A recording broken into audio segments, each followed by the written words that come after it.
although I am officially based in the Northern region, I have a national remit around children's rights and participation, and more broadly around human rights. So the purpose of this session is to raise awareness of the UNCRC, and I do apologise if you already know a lot about this and I'm repeating things that you already know, but just bear with me. Then moving more into about how the UNCRC might impact on schools, parents and families.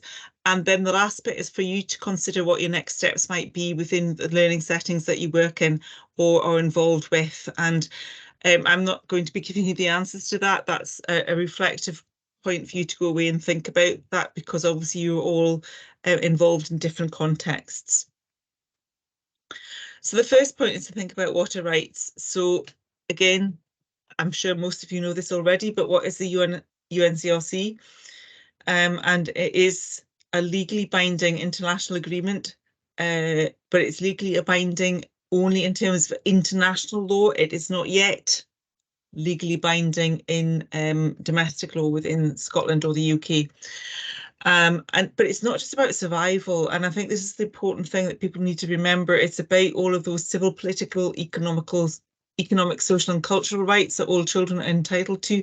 And that really important point is that it's regardless of what your race is, your religion is, your family circumstances, your abilities, none of that is relevant. Everybody has these rights regardless.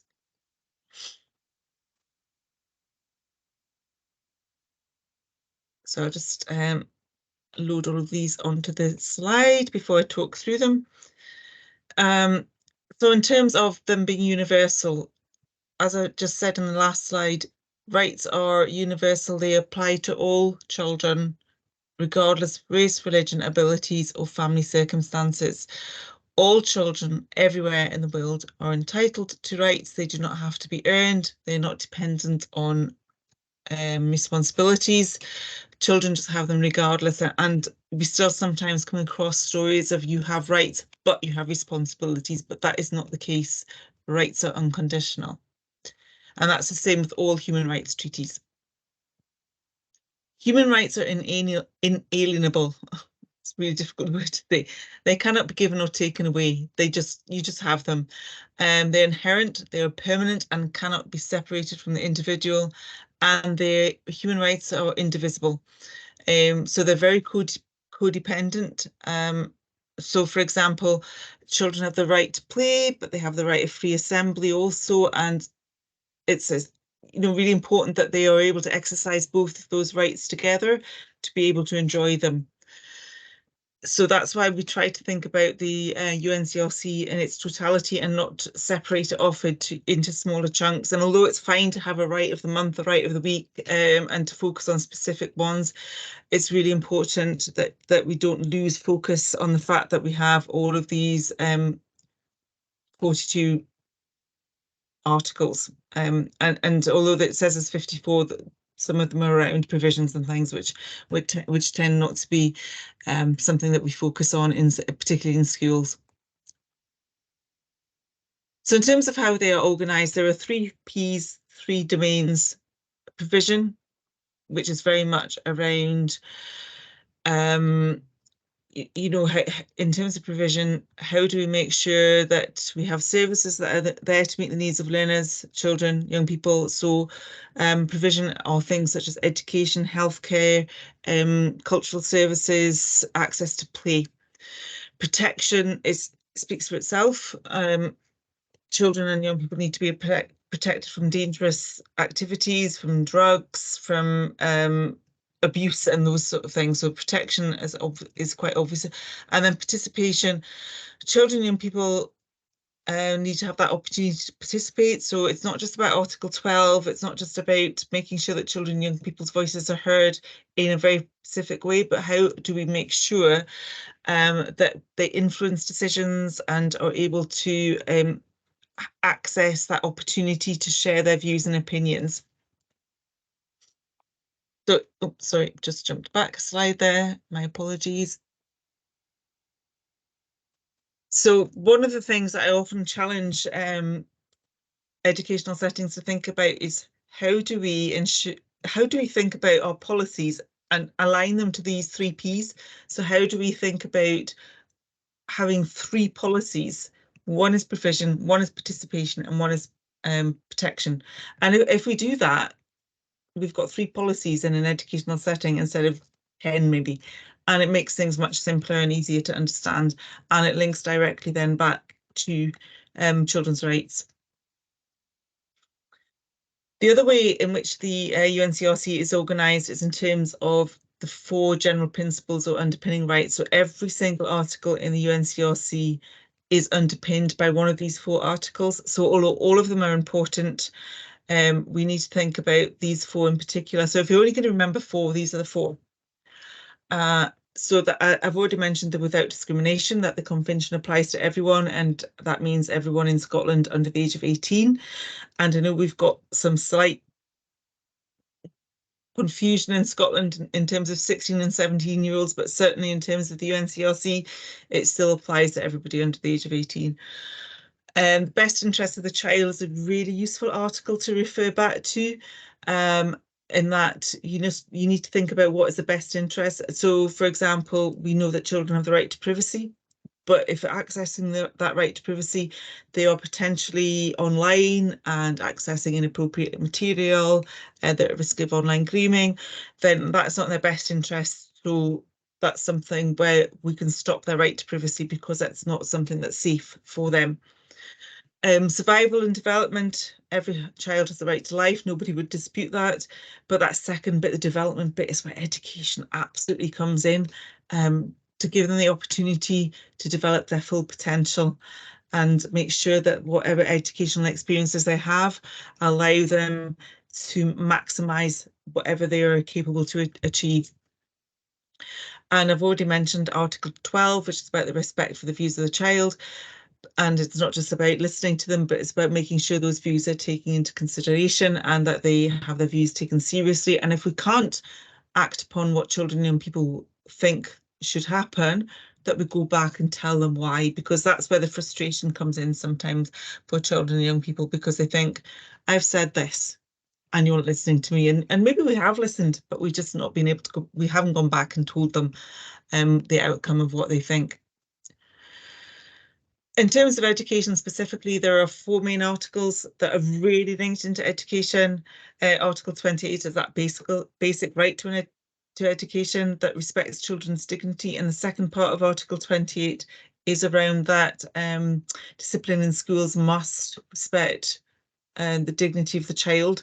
So if you have systems in schools which humiliate children, which deny them their right to education because they're put into rooms where they're not accessing an education, or they're excluded, or whatever it may be, then that is an issue. And then Article 29 is around the whole goal of education in terms of developing every child's talents, abilities, and potential to the full. And that is something that's what education is for, and I don't think anybody would argue with that. Article 30 is that right to language, culture, and religion of your family. And, again, I don't think anybody would say that that was something they would disagree with. That's something that's very pertinent to individual circumstances. And then 31, relax, play, and take part in a wide range of cultural and artistic activities. So again, that broader cultural opportunity that we provide for children and young people, which may or may not be in school, it could be in the community, and so on. So what I'm going to do now is play a film, and again, I'd appreciate if I could get a thumbs up if you want to, if you can hear the sound okay. This is from Dr. Colin Morrison, who was a co-director of Children's Parliament, and he's very much talking here about the importance of families and children's rights within family settings, and how all that fits together within the UNCRC. So I'll play, and hopefully you can hear and see.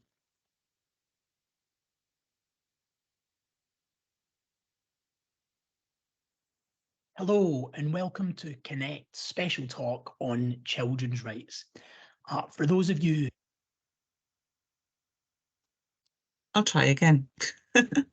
I clicked something. Could you hear it, Fiona, before I did that? Yeah, okay, I'll start again. Who who are new to Connect, we're Scotland's only membership body for parent groups. Our vision is simple. It's to unleash every child's potential through healthy homeschool partnerships. And we do that by helping parents organise within their school communities, supporting thousands of parental groups, the length and breadth of Scotland, and by encouraging educators to embrace effective parental engagement. Our approach is really simple. It's children at the centre and parents by their side. So I'm delighted that Dr. Colin Morrison from the Children's Parliament is joining us today. Colin is a co-founder and co-director of the Children's Parliament. He has a long-standing interest in children's human rights, particularly in the field of education. Colin's worked as a teacher, a youth worker, a play worker, and an adult educator, so he's very well placed to deliver his talk today. So Colin's going to speak to us about how the Children's Parliament works with children across the education system to make sure that we in society do our best to protect, promote and fulfil children's human rights. Colin will help us reflect on what the United Nations Convention on the Rights of the Child, the UNCRC, says about family life and what the UNCRC incorporation into Scots law might mean, with a particular focus on schools and learning. So Colin, I'm delighted you can join us today, and over to you, Colin. Thanks, Patrick. Really delighted to be here. Children's Parliament follows the work that Connect does. I'm really delighted to kind of make this connection with you. So I was going to do a wee bit today, a bit of an introduction to what incorporation of the UN Convention on the Rights of the Child means, some of the language around that, but then spend some time focusing on what the convention says about family life and what the convention says about education, about schools and learning. So hopefully that is something that people will find helpful.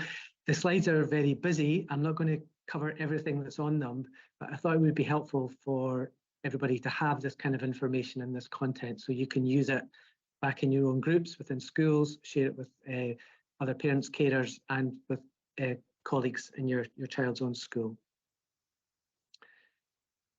So just one slide about Children's Parliament. Our dream is that children grow up in a world of love, happiness and understanding, and that's lifted from the UN Convention itself. And we want to inspire people to kind of learn a bit about more, to understand more about the power of children's human rights. And obviously, we will now be incorporating the UN Convention on the Rights of the Child into Scots law, and that's something that we're interested in helping everybody get right. You'll see I've used some illustrations from children who are part of Children's Parliament through their presentation. So a busy slide, but I just want to touch on some of the language that people will hear when they hear people talk about the UN Convention becoming law. So it becoming law is called incorporation. And after incorporation comes a period where we make rights real, and that's called implementation. So that's taking the law and putting it into practice. Now, the idea for that is that it's not some kind of cliff edge. It's called progressive realization. So that means on day one, the world is not going to change, but we all have to be active in making progress. So that's progressive realization. When we think about human rights, and in terms of the UN Convention on the Rights of the Child, children are rights holders, so the rights belong to them. And that's the case from birth to the age of 18. And then we have this idea of duty bearers. Now, duty bearers are the people or the organisations who have the obligation to respect, promote, and fulfil the human rights of the rights holders, who are the children. So Scottish Government and all the organisations or public bodies, if you receive government funding, as a school does, then the school is a duty bearer, as are the professionals who work within that setting. So that would be true of schools, of police, of NHS, all services, private, public, third sector, if they're in receipt of government funding.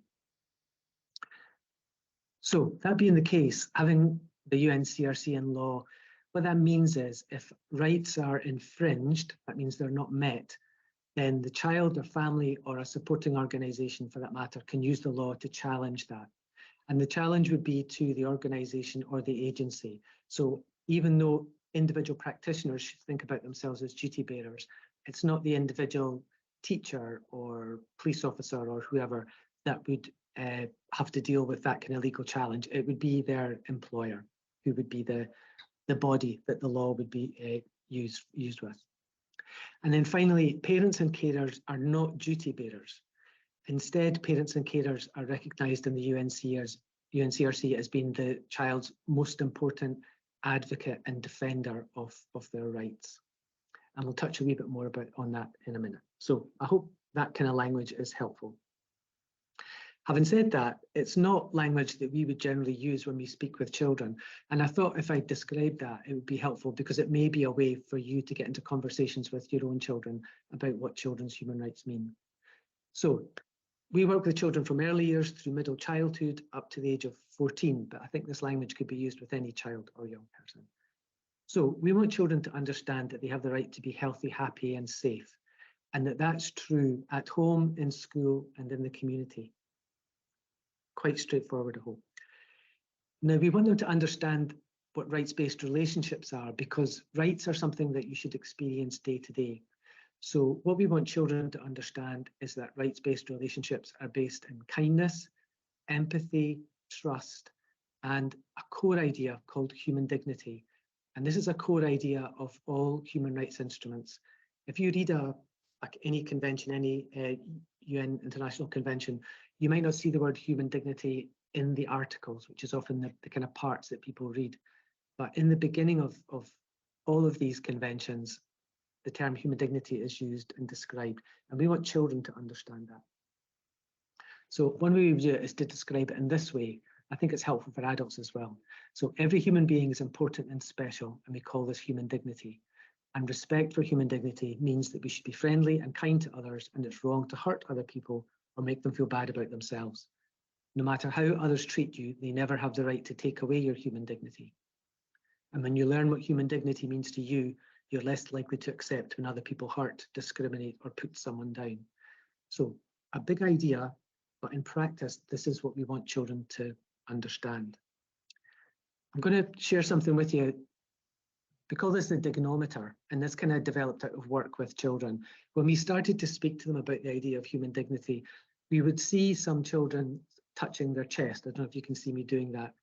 And that kind of told us that they were understanding that this was an internal thing. It was a part of their humanity, a thing that belonged to them that nobody should take away. So we started to kind of develop ways of thinking about that. And with children, we developed the dignometer, which is a kind of fun way, if you like, to think about how we could measure or identify things that build and enhance human dignity for the child, or things that might take away or undermine it. And on the top left-hand corner, you've got a dignometer that a child made, and you can see the kind of things that they decided would enhance or build. And for them, that's on the right-hand side, or on the left-hand side, things that would undermine their sense of dignity. And the dignometer down on the right-hand corner here, this brought together all the results of over 300 children's dignometers when we were doing some work in Aberdeen some years ago. And what you'll see is the things that build human dignity are feeling like you're doing well, hugs and kisses, being encouraged, being noticed. On the other hand, we have things like being ill, people shouting and swearing, being abused, bullying, something that children talk with us a lot that really encapsulates that worst sense of feeling like you're losing your dignity. So I hope that's a helpful, kind of quick way to let you know how we talk about these things with children. So family life. The UNCRC says that the child, for the full and harmonious development of his or her personality, should grow up in a family environment in an atmosphere of happiness, love, and understanding. That language I used earlier. And it acknowledges that the family is the fundamental group of society and the natural environment for the growth and well-being of all its members, particularly children. So the convention acknowledges that family, parents and carers are fundamentally important to a good childhood and a childhood lived with rights and well-being. So references to parenting and families is made throughout the convention, and as the slide says, 23 of the 42 articles talk about family life. Now, the next two slides show you some of those articles. I'm not going to read them all, so please just do come back to this when you have time. But just as an example, Article 18, you can see that on the right-hand side, it gives parents the primary responsibility for the upbringing and development of their child, and that they must consider the child's best interests at all times. And it also makes clear that governments must recognise parental responsibilities and provide resources and support to help parents fulfil their responsibilities. So that's kind of core business for the convention and a clear message to governments. Again, a lot, but if you look at Article 27 here, it's very similar in that it outlines that parents have the primary responsibility within their abilities and financial capacities to ensure the child has the right to standard of living adequate for the child's development. And importantly, again, it says the government must take appropriate measures to assist parents and others to make sure that they can provide for their child.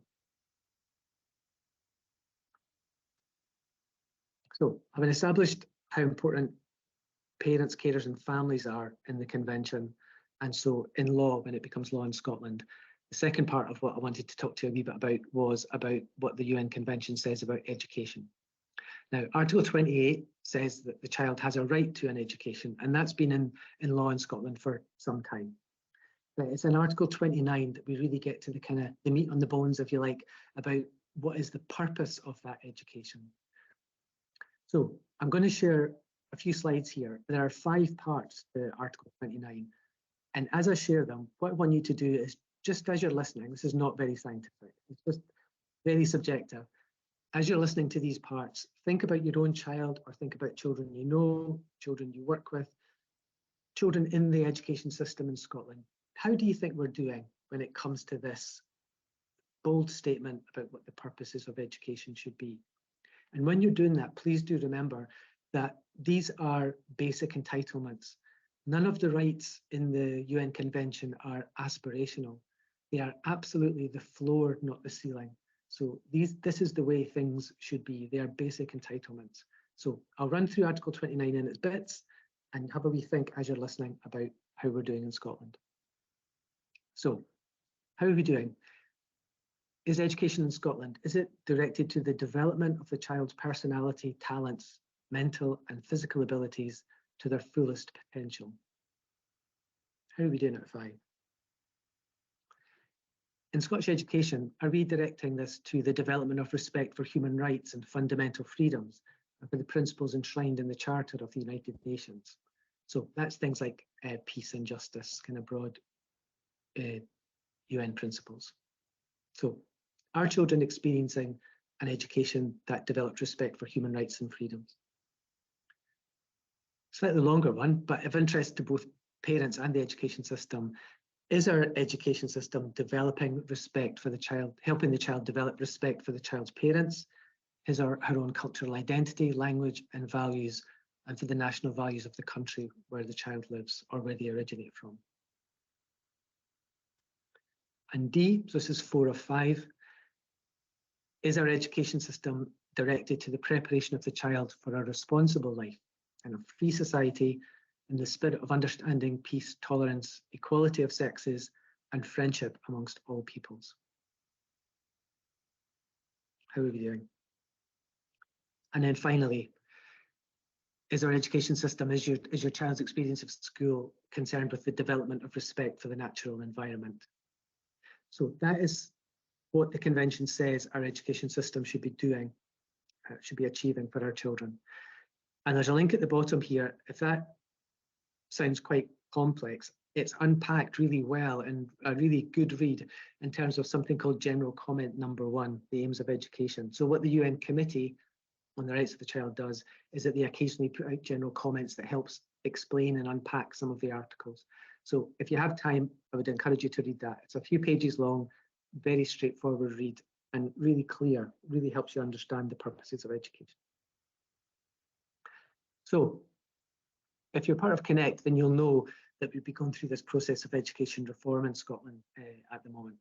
That was led by Professor Ken Muir, and there was a report. Now, he was concerned with things like the SQA and Education Scotland, but actually what he did was he took quite a broad view of education, and he was really keen to understand what children and young people thought about their education and how they think about that in terms of Article 29, which I've just described to you. So working with Together and Scottish Youth Parliament, Children's Parliament, put out some toolkits for adults who already know and work with children to use. They did that in primary school settings, And in secondary school settings, we had both those toolkits and a survey. So we only had the survey for 12 to 18-year-olds. And so I'm going to share a kind of mix of responses from the toolkits and the 12 to 18-year-old survey. So we asked children, how are we doing in terms of Article 29? Let's see what they say and see if it matches those impressions you might have had from earlier slides. My education helps me to develop my personality, talents, and abilities to their fullest potential. So we've got some kind of stories, feedback from children and young people on the right, and the results from the 12 to 18 survey of nearly 4,000 children and young people. Now, what's interesting and what you'll see in the next few slides is this very large chunk of children and young people feel neutral about these statements. Now, we use this scale, strongly agree through to strongly disagree. Neutral, very rarely does neutral get such a big response when you use such a scale in terms of research.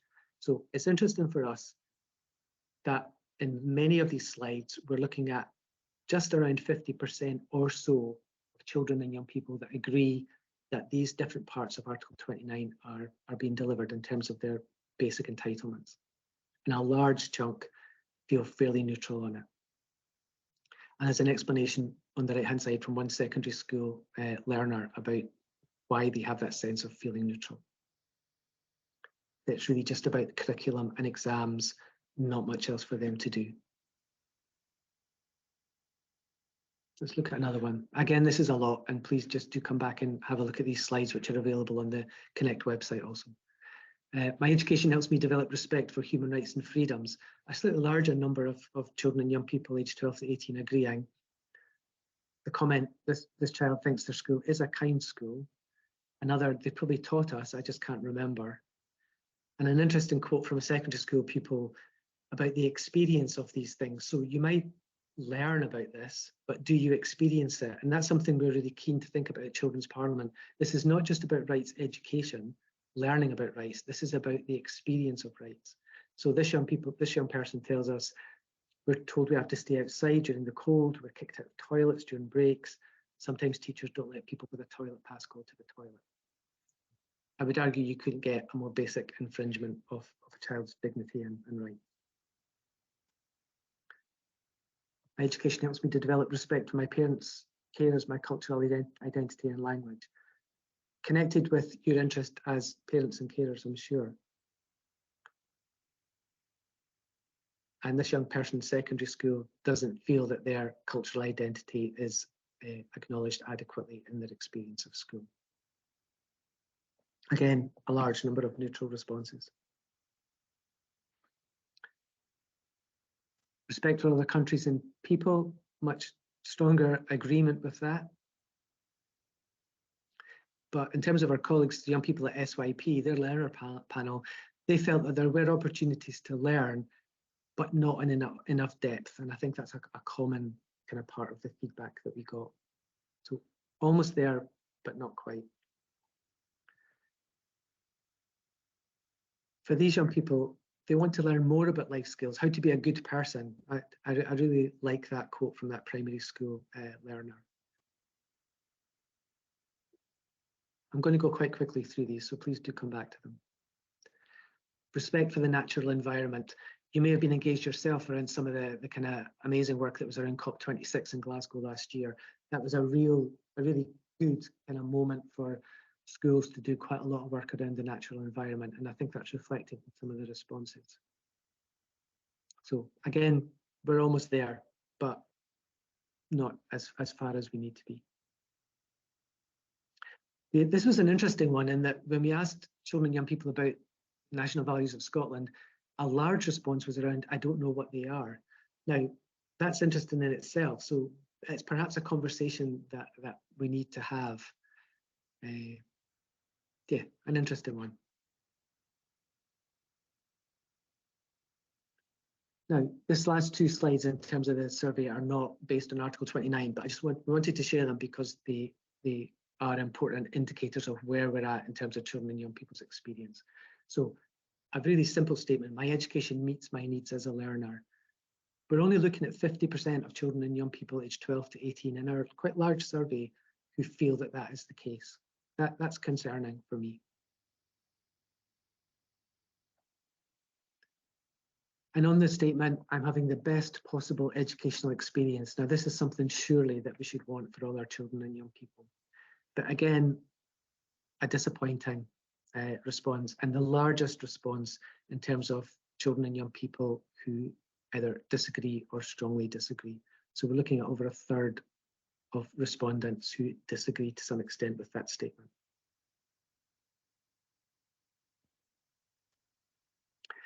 So all of that work for Professor Muir's education reform process led to some recommendations, one of them which was a national discussion. So as I speak to you today, we're in the kind of middle of that. And I know that Connect is connected to that and is encouraging parents and carers, please do get involved.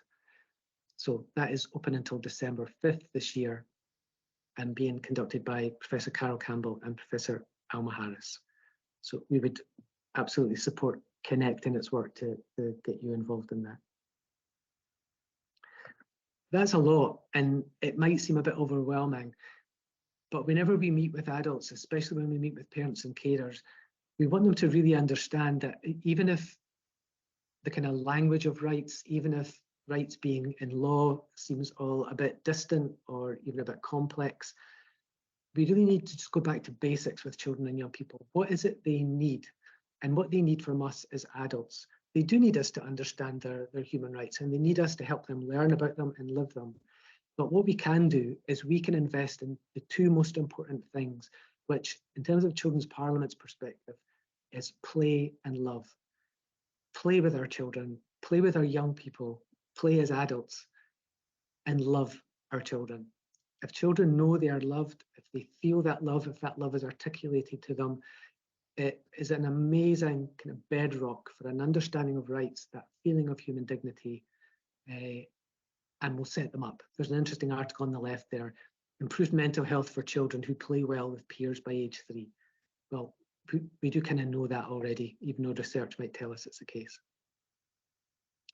And just to get towards the end, point to a couple of things of Children's Parliament. Please check out our Dignity in School hub.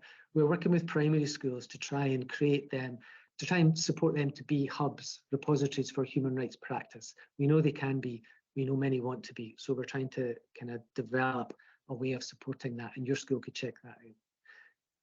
If you believe in children's human rights, if you want to stand alongside children, check out our Unfearty movement, our Unfearty code. Very straightforward. Just Google Unfearties in our website and you'll find more. And then finally, information about the UN Convention on the Rights of the Child, some links to full text, other languages if you're working in communities where that would be helpful, something in Gaelic, and our own wee book of promises that you can check out online and have a look at with children. And the graphic on the right is some superheroes and their strengths are kindness, empathy, relationships, dignity, as you can see, some work that we've been doing with children. So that's it from me. I'll hand back to Patrick. Please check Children's Parliament out online. It's been a pleasure to be. That's pretty much the end of it, but you're probably all sitting there going, wow, because I am, and I've watched that video so many times. It's incredibly moving. It's incredibly thought-provoking. You know, some of those things around the fact that a third of our learners in secondary schools don't have an opinion about their learning is actually quite amazing, and not in a good way. But also the really positive things about play and love, and that side of it. But one of the things I have to say is obviously this video is a year old, and obviously we've got a new administration in Scottish, in the Scottish Government now, and you know they may have different directions and things that they're wanting to go in.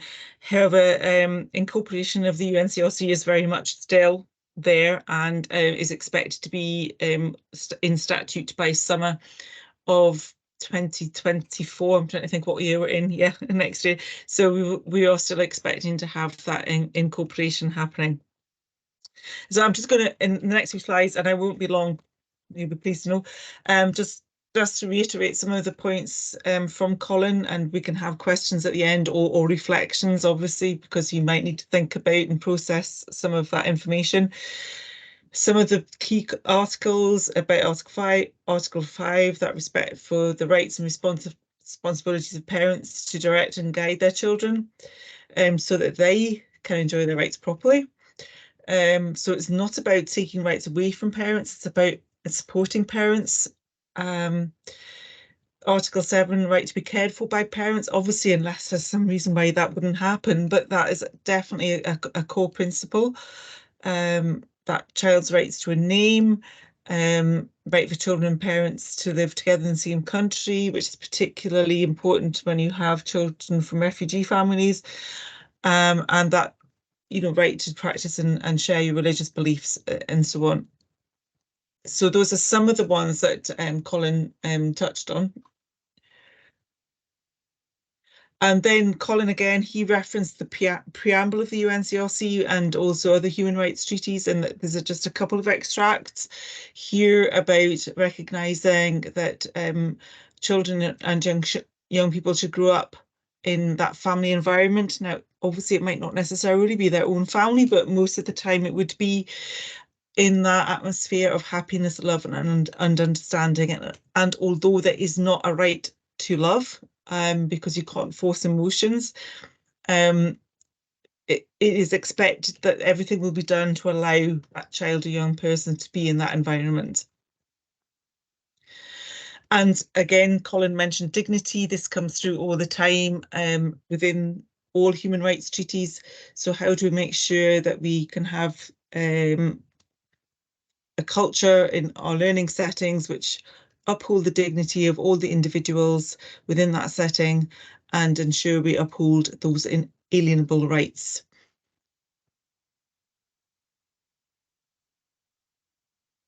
I'm just pausing here so you've got time to read the slides because I'm rushing on quite quickly. Just a quick, and I'm sure you'll all know this, but the differences between wants, needs, and rights. So want is a desire for something. It doesn't mean you have to have it. A need is a state of requiring help. It can appear to be negative, a lack of some basic necessities such as food. But the important difference is with a right being different to a need, a right is a moral or legal entitlement to have or do something. Now, it's for very, very young children, we tend to talk about wants and needs because they can understand the difference. It can become a slightly more complex when we talk about rights, but even then they can understand about things such as food, housing, shelter, health, those sort of things. They still get that. But the important distinction is that wants and needs can change from one day to the next, even from 1 hour to the next. And what I want now might be different to what I want in 2 hours' time. What I need now might be different to what I need in 3 hours' time. What I need now might be different to what any of you on this call need. Whereas we all have the same rights, and that can really help to make the distinction. So here's just again some very quick definitions. I'm not going to go into these in any great depth, but we can see here the entitlement, entitlement, and again we've got dignity within there as well. So you can see what it is about. It is an entitlement, and it's not about necessarily a need. So again, I'll pause to give you a chance to read that. I'm quite happy, Fiona, to send out the slides as a PDF and also the link to Colin's video if that is helpful. Thank you. That's okay. Now, this definition of what is a rights-based approach comes from an organisation called Together, who are an alliance of charities who are seeking to improve rights-based approaches across Scotland. They are not education-based necessarily. They work across all parts of any kind of public body that is supporting children and young people. And I find this to be a particularly useful definition because it's about having the UNCRC at the heart of planning and service delivery and developing all of your policies, practices, whatever they may be. So in other words, for me, this is about if you're doing something that is not upholding the rights of children and young people, why are you doing it? And that is always the question that I go back to. And it's so easy to get stuck in a rut sometimes. Were you doing this because this is what we've always done. We're doing this because this is what the school rules says. We're doing this because etc. etc. But get back into it and think about, is this about upholding children's rights, or is this about what suits the needs of the institution, whatever institution it may be? And that's quite a challenging question sometimes. The other thing to highlight as that a rights-based approach is not about chaos. It's not about allowing children and people to do what they want, when they want, be cruel, be horrible, be unkind. It's children and young people say they need boundaries. They know they need boundaries, but they need boundaries that respect their dignity, and that's the important distinction here. And they don't want this. They don't want to be in a chaotic world in their education systems.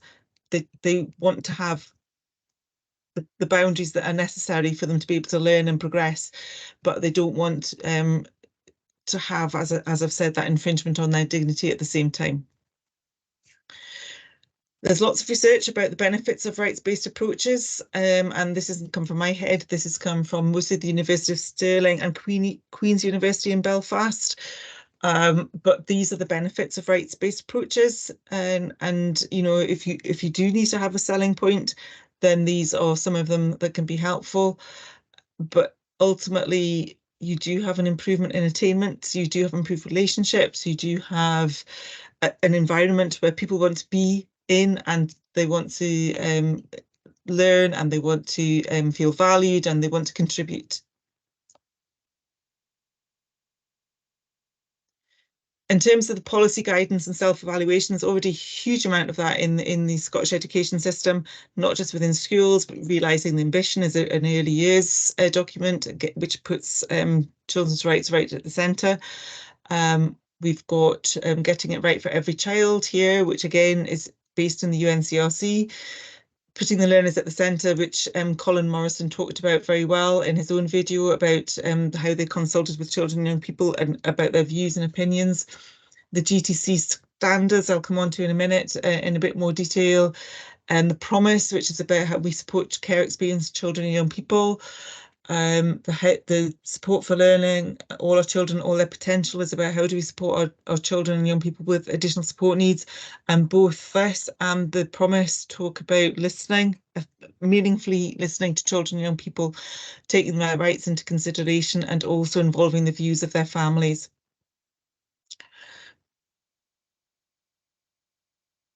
So GTC standards, so this is standards that every single teacher in Scotland is paid to deliver, and I've only got a small extract here. There is a lot more if anybody wants to go and look at it.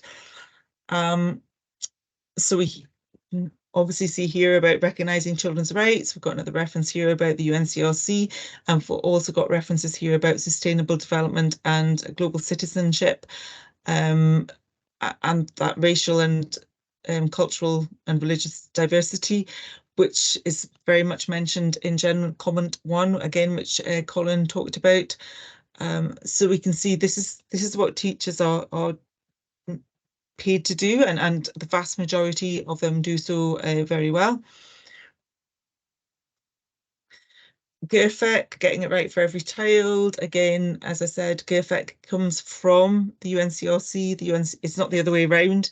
They are not mutually exclusive at all, but this resource from the Scottish Government, which will be renewed shortly, but it clearly indicates the connections between the articles of the UNCRC and the wellbeing indicators. And I know most schools are familiar with the wellbeing indicators, but even so, I think sometimes the connections are not always obvious between the wellbeing indicators and the 4 capacities of the Curriculum for Excellence, and also the articles of the UNCRC. So I'm conscious of time, and I'm going to stop now because I've got some reflective questions here, and I'm not asking you to answer them now. These are something that you can take away and think about, and we take a photograph of this if you want, but I am happy to share the slides with you afterwards. So Fiona, back to you. Is there anything that anybody's asking at the moment in the chat, or have I stunned everyone into silence, which is not unusual?